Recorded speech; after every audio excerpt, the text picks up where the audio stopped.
Bunnymon, and welcome to today's video, and welcome to another WWE reaction. For today, I will be reacting to top 10 most unprofessional wrestling moments caught on camera, and this video is made by Parts Unknown. If you are interested in checking the original video, you can always go watch it there, and if you're interested in checking out my reaction, stick around. Also, make sure to subscribe and turn the notification bell to get notified whenever I upload a new video, because all my videos are WWE related. All right, let's go and watch this video, shall we?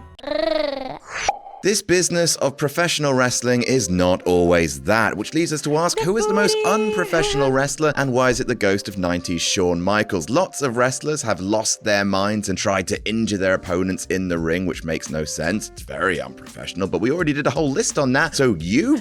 I love how they say it's very unprofessional when the whole premises of it is to look as if they are injured, and even if they do get injured, it's for entertainment, right? As long as they don't die. Be professional and go and watch that for the sake of not boring you fine folk with repeating content, which is why the Montreal Screwjob, JBL beating up the Blue Meanie at One Night Stand 2005, The Rock nearly killing Mick Foley at the Royal Rumble, Shawn Michaels overselling for Hulk Hogan at SummerSlam, Perry Saturn beating up the Jobber so hard he fell in love with a f***ing mop. They won't be on this list, we promise. Please leave us alone. Instead, we're talking about other moments of wrestlers being deeply, deeply unprofessional, and it turns out there's just loads more we could talk about. Kind of makes you sad, really. I'm Adam, hailing from Parts Unknown, and these are the 10 most unprofessional wrestling moments ever caught on camera. And you know what's really unprofessional? What? Not subscribing to Parts Unknown. Do it. Do it. Please. Thank you. Number 10, Charlotte Flair drops the belt. Well, what in the blooming hell was this? How do you make a championship exchange segment even more unwatchable? This is how. All right, context. Charlotte Flair was Raw Women's Champion. Becky Lynch was SmackDown Women's Champion. Both were drafted to opposite brands because WWE simply can't help themselves. A championship exchange was scheduled for the main event of SmackDown so the two champions can make sure their prop belts were color coordinated. The plan was for Becky Lynch to grab Charlotte's belt and declare herself Becky 2 belts as she'd done at WrestleMania 35, but Charlotte decided she wasn't gonna have that. Charlotte went against the script, pulling away from Lynch and Oh, so this is not accidental. This is intentional. She intentionally was unprofessional. Okay. dropping the belt to the mat. Charlotte wasn't done causing a ruckus on this night, as when Sasha Banks came out for her partner segment, Charlotte once again went off script, interjecting and putting some heat back on herself. This all led to a heated confrontation between Lynch and Flair backstage, with Charlotte being escorted out of the building. Again, it's a sad situation. And what the blooming hell? Number 9, Bret Hart's Sunny Day. Shawn Michaels may be the biggest disturber WWE has ever had in the main event. I thought it was Edge. But okay, all right. Scene. There could be any number of 90s HBK moments on this list. His tantrum during his match with Vader at SummerSlam 96, keeping a lollipop in his mouth while Ken Shamrock had him in the ankle lock. All those times he wore those fucking shorts all come to mind, but the creme de la creme of show-stopping douchebaggery has to be his infamous Sunny Days comment aimed at Bret Hart. Enough has been said about Bret and Shawn's personal rivalry, but when you make a public comment on Raw insinuating that Hart was having an affair with Sunny, causing him great stress with his home life, perhaps you've achieved your place as the most unprofessional wrestler, Shawn. But wait, I thought like the wrestlers do go so much onto the family biz. Like Triple H has been taking it all the time. Isn't that a thing, or it became a thing? Especially because apparently Shawn Michaels was the one having Sunny Days, but that's just that's alleged. Number 8, Austin Aries walks out of Bound for Glory 2018. A classic example of why you shouldn't always let it play out. Austin Aries has certainly developed a reputation for being a tad difficult to work with. He's been in and out of nearly every top promotion in the United States, and in 2018 he found himself in Impact Wrestling as Impact. I do not understand. The thing is that how difficult can a person be? Like, there is a lot of these masculine men out there. Some of them are having like this bad boy image, you know, and if it's easy for them to be professional, why do you have to be the jerk? All right, why do you have to be special and different? Why can't you be professional? World Champion. After losing the title to Johnny, Mundo, Morrison, Hennigan, Nitro, Impact in the main event of Bound for Glory 2018, Aries popped to his feet, completely no-selling the finish to the match, spit at Morrison before yelling obscenities towards the Impact top brass, flipping them off and storming out of the promotion never to return. There were many who thought this was a work where Aries would return to the promotion at a later date, but here we are with the clock having ticked past 3 years and it doesn't seem he's coming back. Number 7, Randy Orton is stupid. Imagine the alternate timeline where Kofi Mania took place at WrestleMania 26. If only he hadn't forgotten the finish of this one match. Kofi's supposed to stay down, get punted by Randy Orton, but he forgot and stumbled to his feet. Unfortunately for him, this small mistake basically killed his entire push, a Money in the Bank win at Mania, because Randy Orton hit a particularly frustrated RKO on him before yelling stupid. Of course, Randy could have just reminded Kofi of the spot and then hit it. Not sure throwing a fit on camera and killing the biggest push of a young talent was entirely necessary. Orton has had several outbursts on camera over the years, flipping off the fans at Night of Champions 2011, giving the old Spaceball salute at Hell in a Cell 2009, and taking a big swing at Mr. Kennedy after Kennedy dropped him on the back of his head accidentally. Although that one's maybe a bit more understandable. What happened after it wasn't, though. Oh, Randy, please don't kill me. Number 6. Before we move on with number 6, I have a question related to the flipping fingers. My question is, somebody said there was like a time when that was not allowed for the wrestlers to flip fingers, and I guess like now they can and they are allowed. I don't know. You tell me in the comments down below. But back in the days when it was not allowed and it was forbidden for the wrestlers to flip their fingers, does that mean that the audience as well were not allowed to do it because they kind of can appear on the camera too, and if they do, they get fined or something? Let me know. I'm interested. Oklahoma. Well, here is some bullshit. There is quality heel heat, and then there is mean-spirited trash like this. Jim Ross is a talented and well-respected man in general. Furthermore, he was an executive and commentator for WWE and not at all relevant to what was happening on WCW in 1999 when Ed Ferrara went out on Nitro doing a highly disrespectful impression of Ross called Oklahoma, complete with a scrunched-up face and southern accent. Ferrara mocked Ross's Bell's palsy, which had recently nearly ended his career, because that is a super cool thing to do to another human being that, again, has nothing to do with your TV show. The whole thing is just gross. Ferrara and Vince Russo had come from WWE where they had butted heads with Ross because, well, Ross understands wrestling and Russo checks notes didn't. This is peak unprofessional behavior in WCW, which was the meeting place of the Unprofessional Wrestlers Coalition. See also Bash at the Beach 2000. Number 5, Bob Holly beats up Matt Cappotelli. The more barbaric ways of wrestling training seem to be a thing of the past. That is a good thing with the horror stories you hear from wrestlers of generations past. The hazing culture of wrestling saw many trainers break the bones of their trainees just to make the point of you need to be, quote, tough, quotes, enough to make it in the business. While wrestling is very difficult, yes, virtually everyone involved in the 3rd season of Tough Enough agreed that Bob Holly's treatment of Matt Cappotelli was incredibly excessive. Holly was described as being stressed following his broken neck and took out his aggression on Cappotelli, who had spent that day being... That does look like a real hit. Excessively jovial in training, a true crime in WWE locker rooms. How dare he? Holly decimated Cappotelli, booting him in the jaw and again in the eye, leaving his face bruised, bloody, and swollen. That is so mean. Honestly, personal agenda. I tell you, sometimes they do have it, and they abuse the ring and do stuff like this. And this is so mean. Like, this guy is so handsome, and this other guy was so jealous, and he's like, no, I'm gonna show your beautiful face. That's what happened.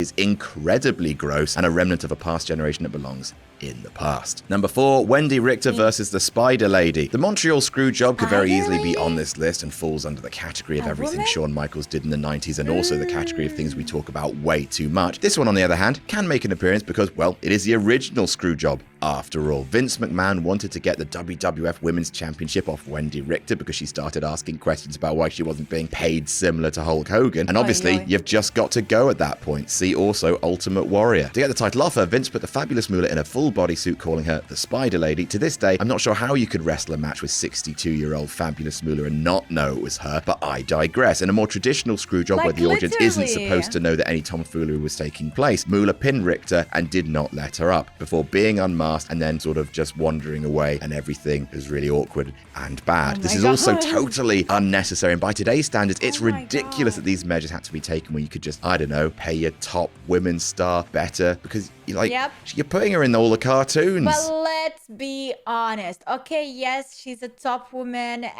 but still, this is the issue even today that we have to deal with. Women have to deal with, unfortunately, with doing the same job but being paid less. And yes, I do understand that when the job is physical and requires better results. And yes, in a way, wrestling is physical and requires better results. But women do bring to wrestling things that men will never be able to bring. It is the beauty of the woman body moving on this. Like, literally, men love to see that. Women get prepped beautiful, and seeing a beautiful woman destroying or even getting destroyed in the ring is something that a man will never be able to bring. So I don't really think that WWE as a professional wrestling should discriminate the payment of women and men compared to any other sport where the actual competition and the results of the competition matter.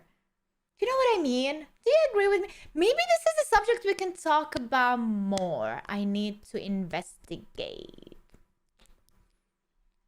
Just don't be a dick. Number 3, Ivelisse versus Thunder Rosa. Ivelisse is a pretty damn good wrestler, but collects drama like a seagull collects chips from unsuspecting tourists. That's good, right? Stories of backstage conflict involving Ivelisse have abounded in promotions including Shine, Lucha Underground, WCPW, but the most public being the heat surrounding her departure from AEW. Ivelisse was released from the company in April this year after backstage fallout and ill feeling, some of which stemmed all the way back to a match months before between Ivelisse and Thunder Rosa on the September 16th episode of Dynamite. The match was mostly great and very hard-hitting, although it's since come out that the reason why it was so stiff was that both women were displeased after Ivelisse objected to Rosa being the one to lead the match. For the most part, the beef is hidden, or at least disguised as kayfabe violence, but there's no hiding one moment of obvious unprofessionalism from Ivelisse. Rosa rolls her to the mat, where Ivelisse just sits there, pissed off, wiping the hair from her eyes, almost shrugging, just waiting to be put in a full Nelson. A kayfabe-shattering display. Number 2, New Jack versus Mass Transit. Oh, New Jack's appeared on a whole bunch of our... Honestly, guys, if you ask me to repeat all the names that were mentioned here, no way. No way. I am still learning the top stars right now. Like, I don't know. I'm so sorry. List of wrestlers doing just the worst things, mostly for his horrifying attack on Vic Grimes, but by golly, he does this sort of thing so much it still necessitates a spot on this one, specifically for the equally horrific mass transit incident. The infamous story goes that Eric Koulas lied about his age, falsified his documentation to get booked on an ECW show as a replacement for Axel Rotten, working under the name Mass Transit. In reality, the 17-year-old was not trained and went to the ring to wrestle New Jack, which is the wrestling equivalent of an overzealous teenager climbing into a tiger exhibit at the local zoo to check his fucking dental work. Also, the tiger might have been nicer than New Jack. Mass Transit was going to bleed in the match, and New Jack took the liberty of taking care of that for him, cutting his head with an X-Acto knife. The whole match saw New Jack and ECW being taken to court for assault and battery with a dangerous weapon. If that doesn't scream not a professional, then I don't know what does. And number 1, Victory Road. Jeff Hardy has for the most part conquered his famous demons, except that really weird one that has a kink for umbrellas, but there's no two ways about it. Wrestling is really fucking dangerous. At the best of times, when everyone's on the ball doing the job to the best of their abilities, accidents can still happen that carry disastrous consequences. So showing up to wrestle intoxicated is pretty much the most unprofessional thing a wrestler can do. Alicia Fox showed up too inebriated to perform at a WWE house show, and that was really bad. Alberto El Patron once showed up to a WCPW show drunk and had to be pulled from the card at the last minute. Can confirm I was there. But Jeff Hardy showed up to wrestle in the main event of a TNA pay-per-view, visibly far gone, in no shape to compete, and it tops them all. At Victory Road 2011, Jeff Hardy was set to face Sting, but got high, drunk, or both backstage. He stumbled down to the ring so clearly out of it that referee Earl Hebner almost immediately threw up the X. Eric Bischoff came out to stall for time because everyone was panicking, Sting was forced to pin Jeff Hardy hard way amidst cries of bullshit, to which Sting responds, on camera, I agree. No one really looks good from this story, not Jeff, not Dixie Carter, who refused backstage to pull the match. It's just a really sad... You needed to pull the match. If you saw that this is the state of Hardy, pull the match. It's not good for Hardy. It's not good for WWE. It's not good for anyone, okay? Like, this is so unprofessional from everyone, from him especially, and I think the repercussions should have been more severe, but only on him. This way, you can point on multiple people. That way, you could have only pointed on him. Hiya. Day for unprofessional wrestling. And that's our list. What do you consider to be the most But like, I now kind of question what would happen if they had to pull it. There are people, there's audience, there are people who bought the tickets to be there. There are people who are sitting in their homes waiting. Like, what do you really do? Do they like have a second plan just in case things go south? Because like, that's the professional thing to do. But that is it, guys. I hope you enjoyed this video. If you did, make sure to leave a like for some chocobos, and subscribe for more. I also upload on Patreon, patreon.com/support Bunnymon Wrestling. If you are interested, you can go and check it out there. I will leave a link in the description. And let me know in the comment down below what other videos would you like to see here. I do check out your videos and I shout you out, but those type of videos sometimes are copyrighted, and then I do shout you out on my Patreon at the start of the video. So maybe if you haven't seen me react to a video that you requested, then it's probably on my Patreon, because I check out almost all the comments. But that is it. Thanks so much for watching. I love your faces, and see you tomorrow with a brand new video. Have a wonderful day. Bye.